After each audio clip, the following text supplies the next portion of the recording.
Hello dear student, welcome. तो branch account debtor method है, तो उसका फॉर्मेट क्या है। कोई भी सम सॉल्व करेंगे ना, अकाउंट्स का फॉर्मेट आना ज़रूरी है। तो हम क्या किए, लेफ्ट पेज पे ब्रांच अकाउंट बनाएंगे, राइट पे डेटर्स बनाएंगे, ये तो याद करना है। तो ये जो ब्रांच अकाउंट बनता है ना, ये हेड ऑफिस के बुक में बनता है। इधर लिखेंगे ब्रांच अकाउंट, जो नाम दे रहेगा डालेंगे। सबसे पहले ऊपर लिखने का in the books of head office, है ना। हेड ऑफिस का नाम रहेगा, वो आप डाल देंगे। इधर लिखेंगे डेबिट, इधर लिखेंगे क्रेडिट। पर्टिकुलर रुपीज़ तो आता ही है। सबसे पहले क्या करते हैं, इधर डेबिट में ना ओपनिंग बैलेंस आता है एसेट्स का। इधर लिखेंगे टू बैलेंस ब्रॉट डाउन। क्या लिखेंगे, टू बैलेंस ब्रॉट डाउन। अगर ओपनिंग बैलेंस डेबिट में आता है ना, तो क्लोजिंग बैलेंस का आता है क्रेडिट में आता है। क्लोजिंग बैलेंस का आएगा क्रेडिट में।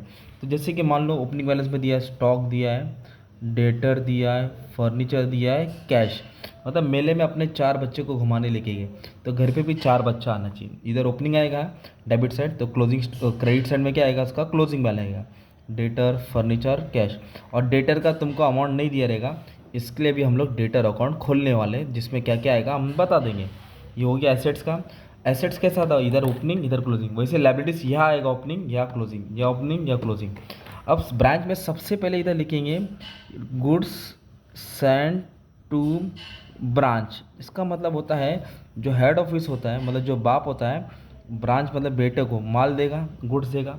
तो ब्रांच का अकाउंट बन रहा है ना, तो इसके बाद गुड्स आया, तो इधर लिखेंगे ना, तो गुड्स सेंड टू ब्रांच मतलब माल आया। ओके, इधर लिखेंगे by goods return by branch. Branch ने क्या किया, माल रिटर्न किया, तो माल गया, सिंपल। अब इधर लिखेंगे टू कैश बैंक। क्या लिखेंगे, to cash bank. Head office क्या करेगा, खर्चे के लिए पैसा देगा, सैलरी देगा, रेंट लेगा, छोटा मोटा जो भी एक्सपेंस होएगा। ओके, तो ये खर्चे के लिए पैसा आया, किसके पास आया, ब्रांच के पास। और दिया किसने, हेड ऑफिस। तो ब्रांच को जो भी मिला डेबिट में, इधर लिखेंगे बाय कैश। इधर क्या लिखेंगे, बाय कैश। मतलब होता है ब्रांच क्या करेगा, कस्टमर को माल बेचेगा, तो माल बेच के पैसा आएगा, और पैसा किसको देगा, हेड ऑफिस को देगा। तो इधर लिखेंगे कैश सेल, रोकड़ा माल बेचा। इधर लिखेंगे कैश रिसीव फ्रॉम डेटर। क्या लिखेंगे, कैश रिसीव फ्रॉम डेटर। तो ये दोनों का टोटल किधर डाल देंगे, बाहर। तो ओपनिंग बैलेंस, क्लोजिंग बैलेंस, माल आया, माल गया। टू कैश बैंक मतलब खर्चे के लिए पैसा आया, इधर कमा के पैसा गया। ओके, रेमिटेंस बोलते हैं ना, वो इधर आएगा। अब अपने पास मान लो क्लोजिंग स्टॉक दिया रहेगा, फर्नीचर का डेप्रिसिएशन माइनस करेंगे। डेटर अकाउंट को क्लोजिंग बैलेंस नहीं दिया, इसलिए डेटर अकाउंट ओपन होता है। तो डेटर बोले तो कस्टमर, तो डेटर क्या होता है, एसेट। तो ओपनिंग बैलेंस कितना रहेगा, डेबिट में। डेबिट में लिखेंगे to balance brought down, opening balance. इधर लिखेंगे बाय बैलेंस कैरी डाउन। ये हमें ढूंढना है, ये जो भी बैलेंस आएगा वो यहाँ लिखा जाएगा। ओके, इसके लिए तो हम लोग सर्च कर रहे हैं। तो फिर क्या क्या आता है डेटर अकाउंट में, तो डेबिट साइड सिर्फ याद करो, क्रेडिट सेल आएगा, उधारी में जो माल बेचा वो यहाँ आएगा, क्रेडिट सेल वो यहाँ आएगा।